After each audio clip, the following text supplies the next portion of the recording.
DJ Silbert, and I'm curator of post-war and contemporary glass at the Corning Museum of Glass. And I am so elated to be here today on behalf of Masterpiece Art Fair, talking to you about one of my very most favorite things, which is ceramics. And especially today, I'm talking about one of the most inspirational contemporary ceramicists to me, Jennifer Ling Dachik. Jennifer lives in San Antonio, Texas in the United States.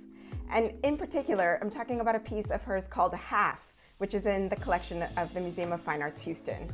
Now this piece takes the form of two powder puffs, two makeup powder puffs in a little container. And on the one hand, you see this beautiful blue and white porcelain. And on the other, it's a perfectly white porcelain surface.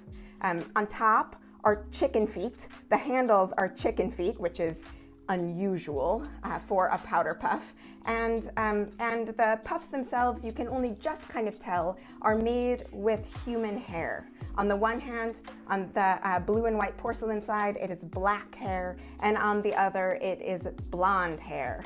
And so maybe just by that, you get a sense of some of the ideas that she's thinking about. But I'll tell you what they are.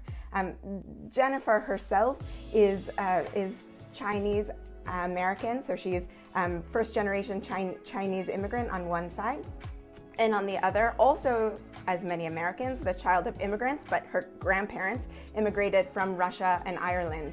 And much of her work, and I think of this as absolutely contemporary work, absolutely relevant to contemporary United States, but really contemporaneity in general, is this idea of being in between and having so many things within yourself. And this is a work that's about her own understanding and parsing of her different identities. So on the one hand, you have this blue and white porcelain side, this Chinese patterning, something we know so much from the history of Chinese ceramics and the ways that it's been appropriated across time, and on the other side, this pure whiteness. And she's thinking about, in her own life, being not quite Chinese enough, not quite white enough, and where the space is in between. And coming from two cultures, Euro-American culture and Chinese culture that value whiteness. So on the white side, which that blonde hair is her dad's hair. She is thinking about, can she make herself whiter? Can she be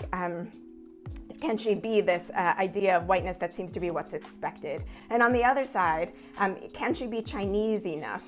Can she inhabit that space? And that hair is her mother's hair. So she is really thinking about what it means to be herself a compound person, and in this object, a compound identity. And on the hands are chicken feet, which is a delicacy, a Chinese delicacy that she grew up eating, but also something that always placed her at a distance from her white or non-Chinese American friends.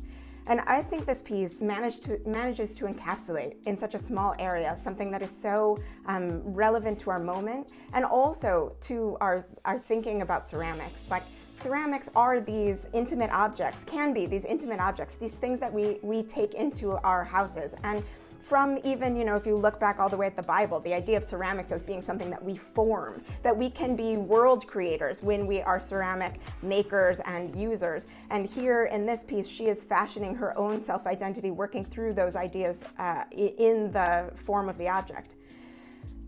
But I also think this piece is showing us how much this idea of authenticity is a really tricky thing.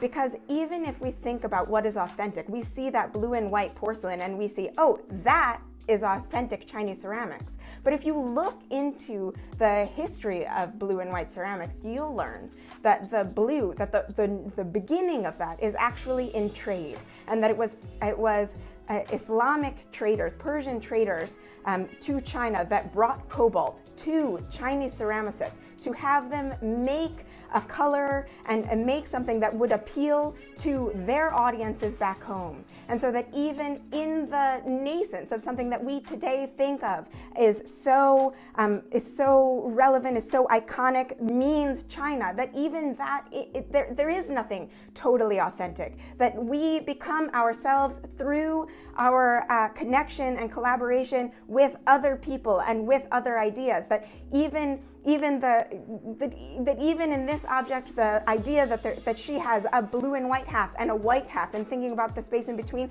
that what makes her so particularly eloquent and her object so particularly eloquent is exactly that she is both, that she is nexus. And I think that is what the opportunity of looking at objects, whether it's objects like this or any other ones, gives us the opportunity to expand our knowledges, to see in other ways, to think ourselves into other spaces, and to remember that we are all the results of hybridities and things that travel great distance.